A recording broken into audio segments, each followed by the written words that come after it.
I'm Randy Smith. I am the Wetland Wildlife Program Manager for the Illinois Department of Natural Resources. Okay. And today, Randy, we're here talking about the goose roundup, which just concluded. Can you tell us a little bit about the the timing of the goose roundup, the biology of the geese, and why the roundup takes place during the summer months when it does? Sure. So, Canada geese in Illinois typically begin nesting maybe as early as the end of February, but typically more into March and April following their incubation period, and then they start rearing those broods. The adults go through a flightless period. They molt all of their flight feathers, and they regain flight at about the same time that goslings gain their first flight. So we target our banding efforts while the adults are flightless. The goslings, of course, are still flightless, so that makes them a lot easier to catch.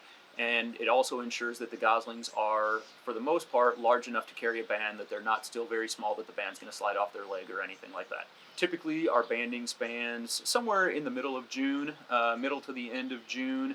There's a little bit of difference in nest and brood rearing timing throughout the state, but that kind of middle end of June ensures that we have goslings large enough to carry the band, the adults are still flightless, and the goslings haven't become flighted yet where they're going to fly away and escape from us. Okay. And does the banding take place around the state? Sure, we try to move our banding efforts around the state annually. There are some areas of relatively high goose concentrations that we target each year just to ensure that we have a large enough sample size and we meet our banding goals. But we do try to get a good spatial distribution around the state every year just to ensure that we are accurately measuring the various harvest rates and growth and population size appropriately statewide. So the actual process of capturing the geese is pretty interesting. Our local biologists on the ground do a lot of legwork on the front end to locate groups of geese.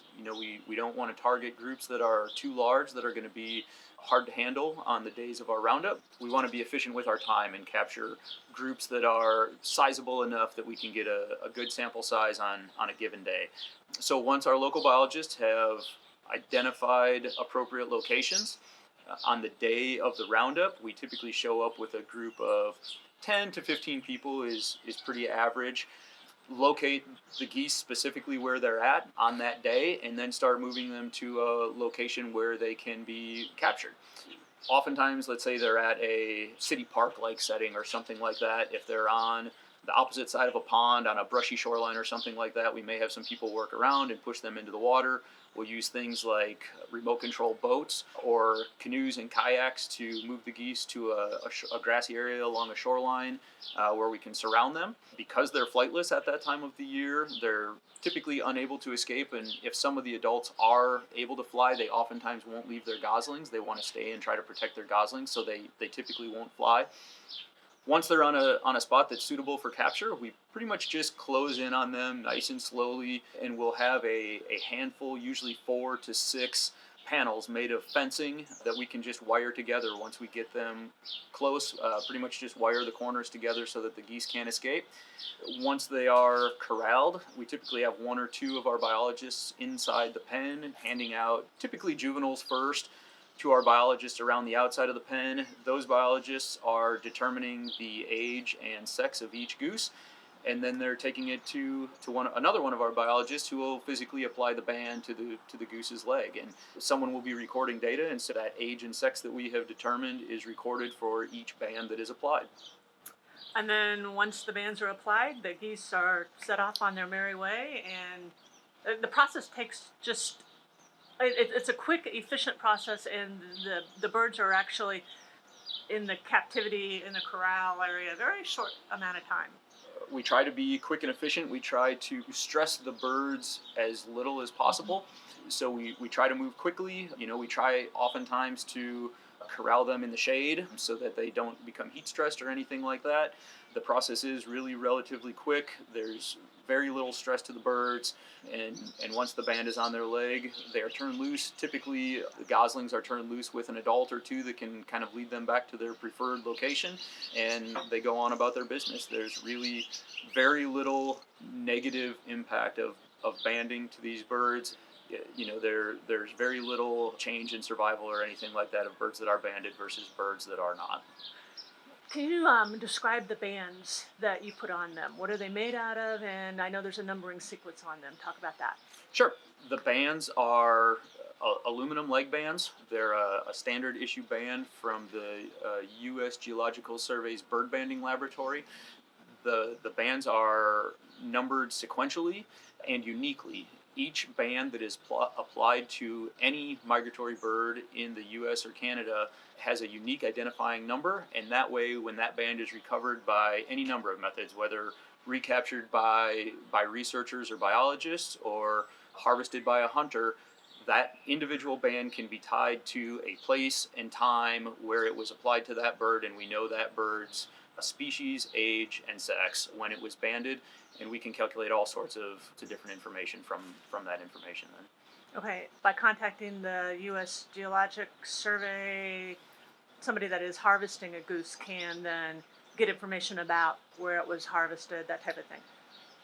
Yep, if you recover a band, whether by hunting or even finding a dead goose in a park or at a lake or anything like that, if you find a band on it, you can go to a website. It is www.reportband.gov, G-O-V, and any band or auxiliary marker like a neck collar or anything like that can be reported on that website. You'll have to provide some information about the species, about the location and timing of when that band was recovered, but then that will trigger a response from the bird banding laboratory, and they will email you a certificate of appreciation that includes information about where and when that bird was banded. Oftentimes we capture birds that have been captured in previous years. This can be due to revisiting some of the same banding locations or just bird dispersal over time. We'll often come across some of our previously applied bands or bands from other areas entirely. All of those bands are recorded, and then we turn that information back into the bird banding laboratory. So all of that information is recorded as well and contributes to the overall wealth of information that we have about Canada geese. Do you have a goal for the number of birds that you like to try and band each year? Yeah, the Mississippi Flyway Council, or the group of biologists associated with the 14 states of the Mississippi Flyway and 3 Canadian provinces and U.S. Fish and Wildlife Service, Canadian Wildlife Service, and numerous other organizations and agencies have determined banding goals for Mississippi Flyway states, particularly states that have relatively high goose populations like Illinois. We try to capture 1,000 to 1,500 adults each year and all associated goslings. And typically we reach that goal, and so between adults, goslings, and recaptures, we usually catch right around 4,000 to 5,000 geese statewide. That's usually about 4,000 to 4,500 new bands each year and about 500 recaptures each year.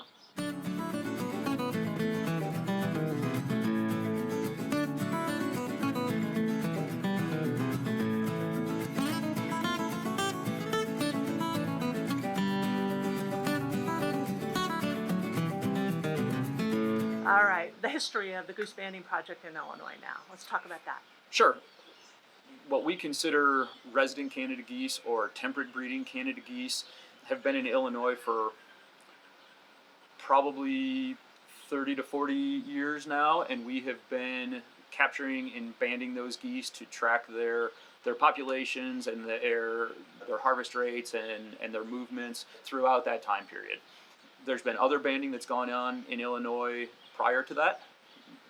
Back to our waterfowl forefathers, Frank Belrose and others have been capturing ducks and geese during the migration periods, during fall, winter, spring, for long before that. But Canada geese in general, pretty much since there has been resident or temperate breeding Canada geese in Illinois, we have been tracking them through banding efforts.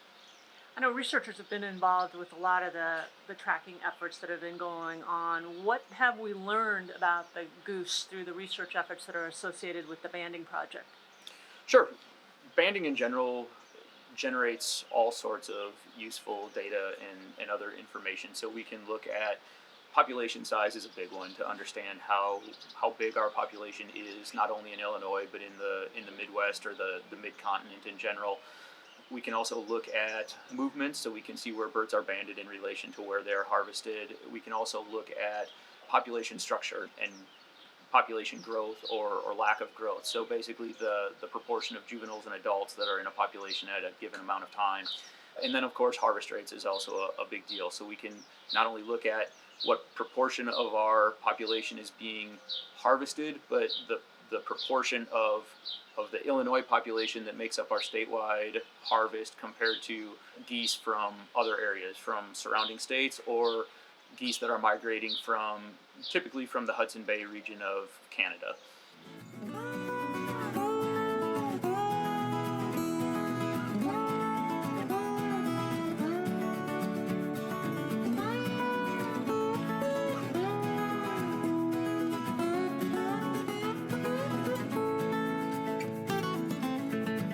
So in general, Canada geese that we banned in Illinois are largely staying in Illinois.